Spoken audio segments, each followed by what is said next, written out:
Hey everyone, I don't know about you, but I love cover plate dies, but they are a little on the expensive side. So I like to know as many techniques as I can do as possible when using them. And so I thought I would put together a little video today on some easy techniques that you can do using cover plate dies that you can try next time you try one of these dies out. Now, majority of cover plate dies come attached, so it means it's going to cut yourself out a card size panel automatically. The dies that I design, I have the two pieces separated so that you can cut directly into your card base if you prefer, or you can tape the two together and die cut a panel. So it just gives you a little bit more versatility. And then you automatically as well have a 4 1/4 by 5.5 inch rectangle die, which is nice to have on hand. So I cut these out usually when I go ahead to start working with cover plate dies. I'll cut them out in a whole bunch of different colors.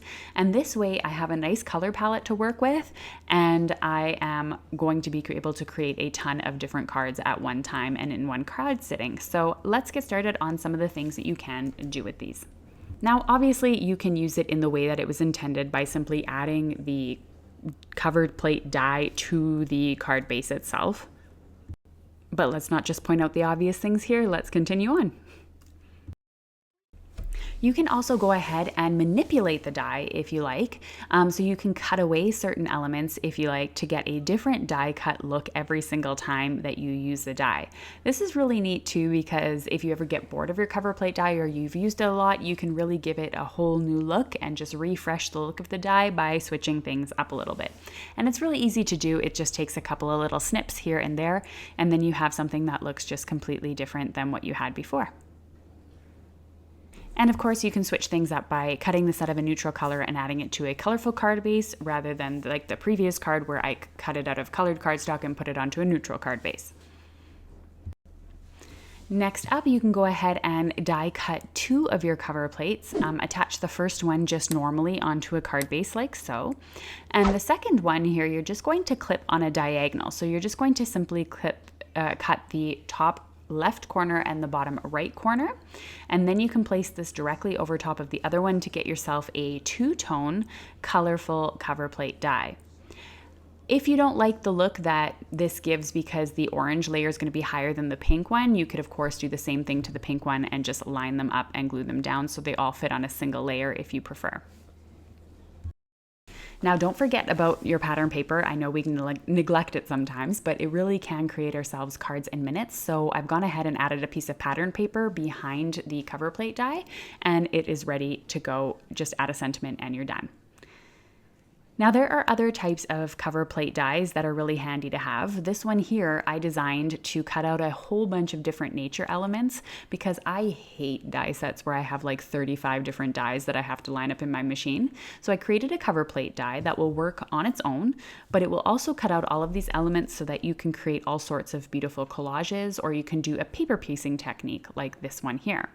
The only thing I suggest is try to avoid putting the same color next to each other, like I just did with the two purples. Try and keep a variety within the cards. And because you've cut this out of several colors already, you're going to be able to create so many cards in one sitting, and they're just so much fun. So you can see me layering them up here, adding different impressions. Another thing that you can do is you can add your cover plate die, so this negative piece, I've attached just with a piece of repositionable adhesive at the top of my card base, just so I have sort of an idea of where I want to glue things down. And then you can start adding your die cuts to the, and do the paper piecing technique. But the difference between this one and the last card is because the cover plate die is just adhered with a piece of repositionable adhesive, I can lift this up and just create a really fun sort of border shape. I like how I always have the option to add all of the die cuts to the background or just some of them. That just makes everything a whole lot more versatile. The other thing you can do, of course, is grab these die cuts here that you've cut out, and you can create yourself a collage with the die cuts. Just simply lay down the die cuts in a way that you like and just keep adding until you're happy, and then glue everything down when you're happy with it.